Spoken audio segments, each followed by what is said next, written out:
नमस्कार मित्रांनो, जय शिवराय जय श्रीराम मित्रांनो. तर आज परिवर्तनचं चाणक्य नाटक आहे छत्रपती संभाजी नाट्यगृहाला. तर मी आता तिथं जातो आणि पावसामुळे आता तरी मी म्हणजे 1-1.5 तास झाला पाऊस चालू होता, तर मी लेट वगैरे निघतोय. आता इथं नाट्यगृहामध्ये आलेलो. इथं स्टेज वगैरे याचं म्हणजे जे नाटकचं बॅकग्राऊंडचं स्टेज असतं ते लागलेलं आहे का पाहू आपण. चला मग इथं हॉलमध्ये आलेलो आहे मी. लाईट वगैरे नव्हती, लाईट वगैरे आली. आता ते सेटअप वगैरे स्टेजचं करणार बघा बॅक साईडला. बघू आता पुढचं कसं अजून काम.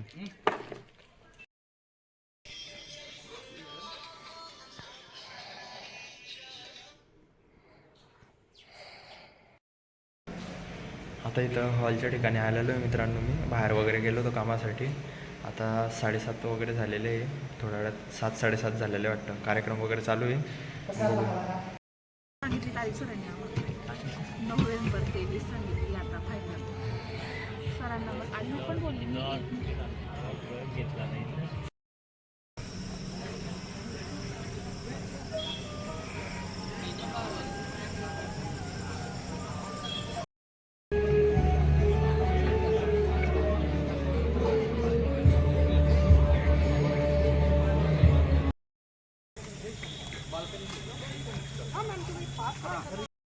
राजांचा हा आपापसातला कलह भारत पुळा करता अत्यंत घातक आहे. स्वतःच्या शक्तीच्या भ्रमात एक लढू पाहणाऱ्या या भारतीय राजांना तो आरक्षण क्षणार्धात निपटून टाकेल. आम्हाला युद्ध आणि वीर मरणाची काळजी नाही आचार्य, आणि राष्ट्राच्या पारतंत्र्याची.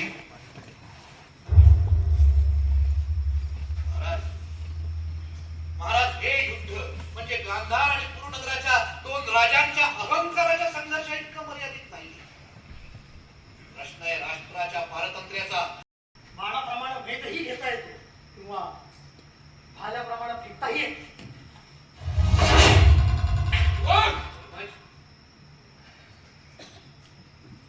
महाराज त्यांचा एक एक योद्धा असे अनेक गुंत बाळगतो. शत्रूला कोणतीही संधी न देता तक्षण संपूर्ण विनाश होणं क्रमप्राप्त आहे. क्षमासवी महाराज. आचार्य, युद्धाचा हेतू स्वतःच्या शक्तीचा परिचय करून देणं हा असतो, असायला हवा. समाज गदा युद्धाच्या नियमांचं उल्लंघन करत कपटानं चालवला. पितामह भीष्म, द्रोण, दुःशासन किती कांच्या निपाता करता या तथाकथित कपट योजनांचा अवलंब केला गेला होता पुरुराज. ज्या युद्धामध्ये या सर्व कपट योजनांचा उपयोग केला गेला त्या युद्धाला भारतवर्षात धर्मयुद्ध म्हटलं जातं.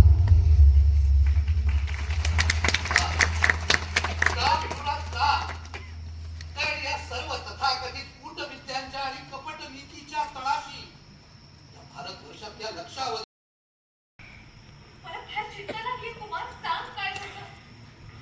आपल्या पतिदेवांच्या राज्यात म्हणजे या मगधात असंच घडत आलंय, असंच घडत राहणार. आवश्यकता आहे कुमार, कारण आपण माझे शिष्य आहात, इथे उपस्थित आहात आणि अस्वस्थही आहात. आचार्य आणखी काय चालू आहे? अरे आपण काय करतात? महाराज,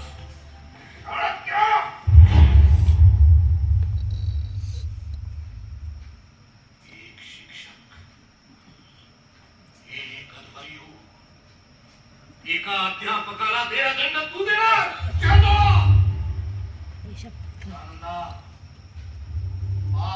अन्याय अनाचार यानं भारलेल्या तुझ्या अस्तित्वानं समग्र मगध राज्य त्रस्त आहे.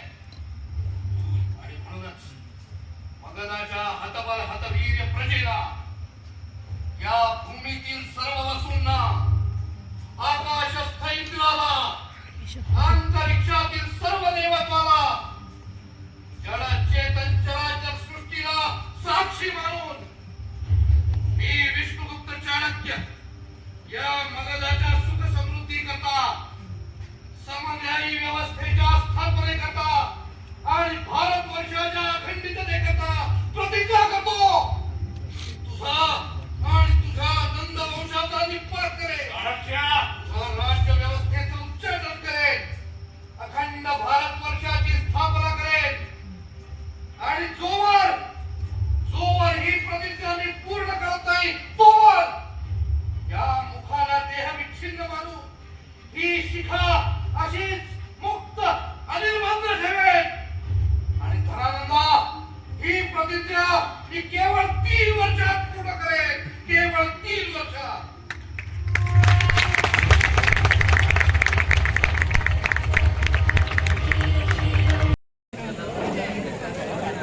आता इंटरव्हल झालेला आहे मित्रांनो इथे. कालसी बाफना ज्वेलर्सचं अतिशय महत्त्वाचं सहकार्य परिवर्तन प्रेक्षक सभासद योजनेला लाभलंय. मी त्यांचे सुद्धा ऋण व्यक्त करीन. हर्षाली चौधरी मॅमचा आपण सन्मान करणार आहोत, पण एकूण त्यांचं काम काय ते जाणून घेण्यासाठी आपण जे त्यांना सन्मानपत्र आहे चौधरी यांचं.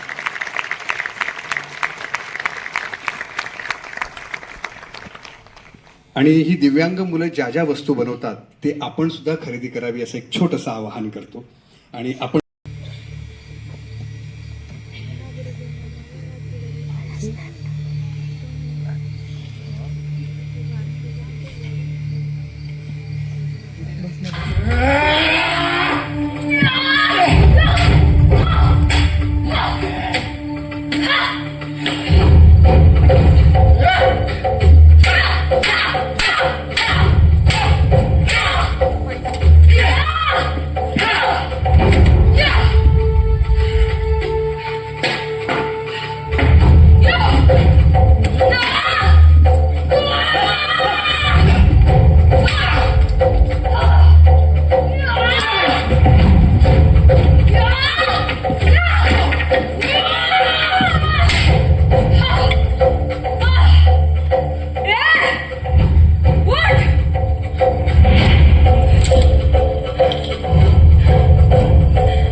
सामर्थ्य माझ्यामध्ये नसतं तर हा एवढा मोठा प्रपंच मी उभारलाच नसता चंद्र.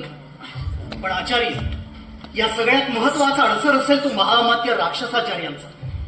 आपल्याच माहितीनुसार ते नंदवंशाशी अत्यंत निष्ठावान आहे. कुमार चंद्रगुप्त जर धनानंदाच्या विरोधात गेले तर ते सदैव यांच्याशी वैर धरतील, यांच्या विरुद्ध कट कारस्थानं रचतील. आणि राक्षसाचार्यांनी रचलेलं षडयंत्र भेदणं अति दुष्कर आहे. बाबा मला भाऊ कथा છે तू तेव्हा आणा नाही ते कथाय ना या मद्याच्या उन्मादातून आता तरी जागे व्हा. तुमचं हे साहस या आधीच करायला हवं होतं. हे साहस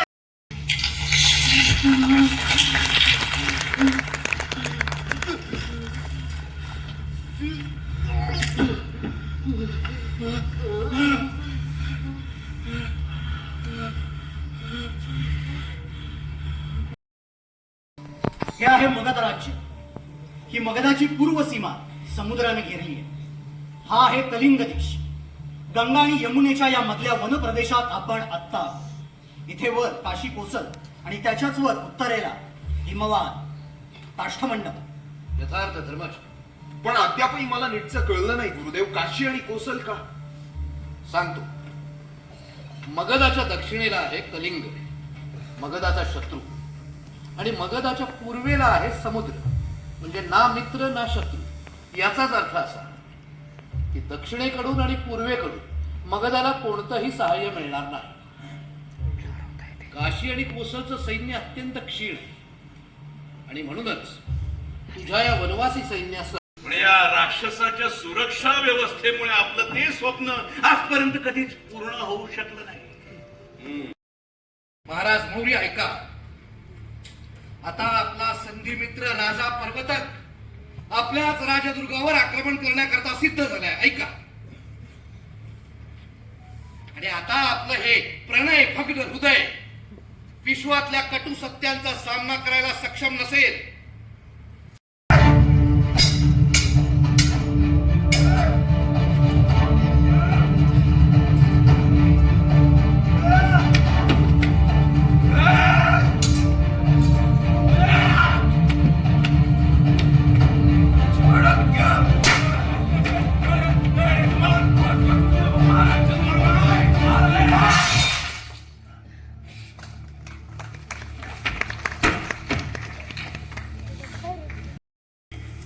दोही फिरवा.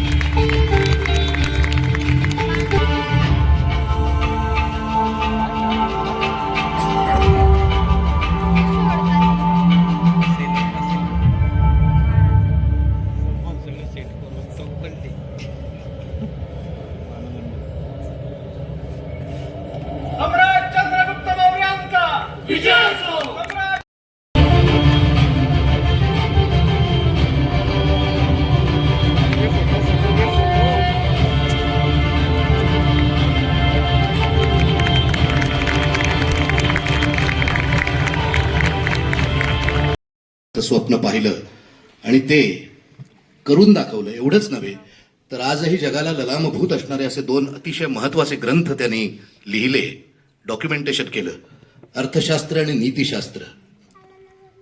हे करूनही चाणक्याची फक्त त्यांनी काय शेंडीची गाठ सोडली वगैरे इतपतच आपल्याला माहिती आहे. त्यामागचा कार्यकरण भाव, त्यामागचा विचार, राष्ट्र प्रथम, राष्ट्र सर्वोपरी हा विचार पोचवण्याचं त्याचं जे महत्वाचं कार्य आहे जे त्यावेळेला त्यांनी करून दाखवलं. आणि तरीही आज आपल्या आजूबाजूची परिस्थिती अत्यंत गंभीर, वेदनादायक आहे. आणि म्हणूनच या नाटकाचं प्रयोजन आजच्या काळात आणि विशेषतः आपल्या मराठी रसिकांपर्यंत पोहोचवणं ही आम्ही सर्वांनीच आपली जबाबदारी मानली आणि म्हणून हे नाटक आपल्यासमोर इथं सादर होत आहे. आजच्या काळात हे नाटक सादर करणं ही खूप जोखमीची गोष्ट आहे. त्याचं कारण आजच्या काळात अशी एवढा मोठा पट मांडणारी, विचार मांडणारी नाटकं फारशी होत नाहीत. कुणी करावीत की नाही हा माझा काही आक्षेपाचा मुद्दा नाही, पण आम्ही ते करतोय ते एक जबाबदारी म्हणून, एक मिशन म्हणून. आणि म्हणूनच असा उदंड प्रतिसाद प्रयोगाला जो प्रयोगामध्येही येत होता, आत्ताही आपण इतक्या मोठ्या संख्येने इथं उपस्थित आहात, त्याबद्दल जळगावकरांचे आणि परिवर्तन या ग्रुपचे अतिशय मनापासनं खूप खूप खूप आभार. एका व्यक्तीचा उल्लेख केल्याशिवाय इथनं पाऊल निघणार नाही, कारण या नाटकात आपल्यातल्याच एका अतिशय महत्वाच्या व्यक्तीचं कॉन्ट्रीब्युशनही आहे. बर्थडे वगैरे सेलिब्रेट केला आहे. आज सरकार मॅडमचा वाढदिवस आहे, त्या किती वर्ष झाले हे विचारणार नाही, पण सरकार मॅडम अरे मी विचारत नाही येणार. आणि सरकार सर आणि सरकार मॅडम या आपल्यामध्ये एक वेगळं चैतन्य आणणार आहे आणि सगळ्यात मोठं त्यांच्या इतका उत्साह आपल्या प्रत्येकामध्ये आणि सगळ्यात महत्वाचं आमचे रामू काका.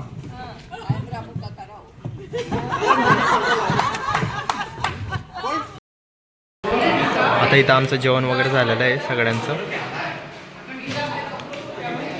आता इथं जेवण वगैरे आमचे झालेलं आहे मित्रांनो. आणि तुम्हाला कधी आजचा ब्लॉग कधी आवडला असेल तर लाईक, शेअर आणि सबस्क्राईब, कमेंट करा मित्रांनो. Bye guys.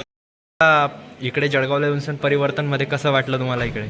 हॅलो, माझं नाव चैतन्य आणि आज आमचा चाणक्य या नाटकाचा प्रयोग होता जळगावमध्ये. आणि मला जळगावच्या रसिक प्रेक्षकांचं खूप खूप मनापासून करावं असं वाटतं, कारण इतका मोठा प्रतिसाद आम्हाला दिला आहे. म्हणून थिएटर चून भरलेलं होतं आणि आम्हाला हा प्रयोग करताना मजा आली. जितकी उत्स्फूर्त दाद आम्हाला मिळाली आणि एवढं भरभरून प्रेम तुमचं मिळतं यासाठी आम्ही तुमचे खूप खूप जास्त ऋणी आहोत. धन्यवाद. Thank you sir.